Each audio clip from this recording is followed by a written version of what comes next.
Love Lies Bleeding is a film directed by Rose Glass. I watched her previous debut film called Saint Maud. It was an A24 film. I'll be honest, I didn't quite enjoy Saint Maud. It's a very slow, character-driven sort of chiller. It's not really, it is a horror film, but it's not in the traditional sense. It's more of a character study with horror-ish elements. So when this film came out, I didn't want to watch it because of Rose Glass. I wanted to watch it because of that sweet trailer with Small Town Boy. So I will be honest, this movie's trailer disservices the film a little bit because the trailer makes it seem like it's going to be like an action-packed crime thriller with a lesbian love story, when in reality the lesbian romance is actually probably the main core part of the movie, and it has crime thriller-ish elements. So you're expecting like an action fest or like a cool, awesome crime thriller, you're probably not going to be a little bit disappointed. This is more of a character-driven lesbian romance love story with some crime thriller trappings. So keep that in mind. Also, that has to lead into, I probably had the worst movie-going audience of all time. This movie, I said that the trailer sort of makes it seem like an action picture. So there was 6 couples. There's 3 in front of us that were quiet, but then the other 3, I think 2 of them, one of them was making out. They were getting off on all the eroticism of the movie. There was another, I think, Asian couple sitting back middle that kept talking, and then there was another couple behind us on the left who just didn't know what was going on. Like, they just watched the movie on a lark, I guess, because she kept asking her husband every like 5 minutes what was going on. Who's this? Who's that? The movie doesn't spoon feed you anything either. I mean, there's a sequence where someone calls something without any context, and you're supposed to infer what's going on in that character's backstory. It doesn't spoon feed you. It doesn't tell you, show you. So that couple definitely picked the wrong movie to go to. Anyway, let's get on the plot. This is about Lou. She is a sort of loner lesbian manager of a gym in 1988, and she's sort of living in this podunk small town until she meets Jackie, an ambitious bodybuilder who's sort of just in town, sort of homeless, and then they meet at the gym and become lovers, and Jackie wishes to go to Las Vegas to compete. However, she's got to work and get money.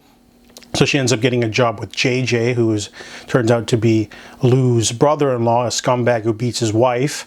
And of course, at the gun range, there's like a bar.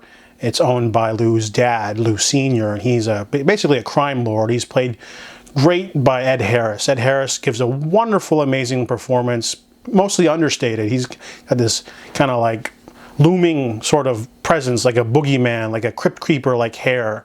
And I really liked his performance. Had a lot more humanity than I thought it would. I thought he'd be like a cartoonish sort of crime lord villain, but he brought it.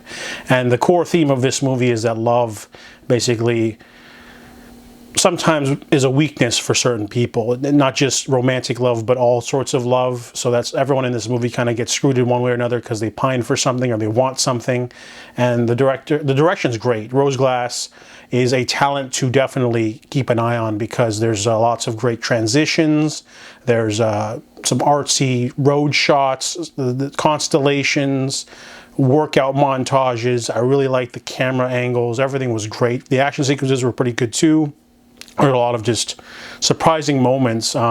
This movie is more similar to the Wachowskis' film Bound than it is to anything action-packed.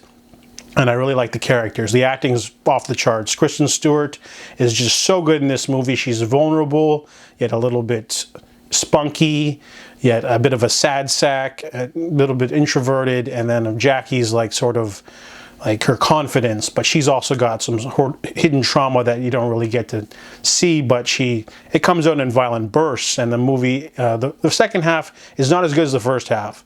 The second half is definitely frenetic and chaotic, but the entire movie is chaotic, and every time something happens, you're really not sure what's going on because the movie just keeps whipping you in different directions. And I really liked how there's only like 6 central characters in this movie, but they all have something to do, all have a nice shining performance.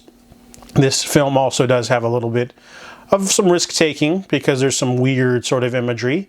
Rose Glass is started with a horror debut, so some of that leaks into this film and it doesn't quite always work. Might be a little bit too out there for some people. Metaphors and stuff and like weird CGI stuff because you're thinking this is a crime thriller film, it shouldn't have that stuff in there, but it is. and it might rub people the wrong way, but I thought it was, okay, and maybe a little bit too much. But sometimes a director's style or their form leaks into other things. If you've ever seen a Sam Raimi film, you can see that stuff in Doctor Strange in the Multiverse of Madness. It's sort of just their trademarks, or their sort of the way they do things, their style. So Rose Glass kind of wanted to add some horror-ish stuff to this crime thriller, and it doesn't quite always work, but overall, strong acting, great characters. I was invested the whole time. Doesn't quite stick the landing, but I enjoyed the ride. So I give Love Lies Bleeding a 7 out of 10.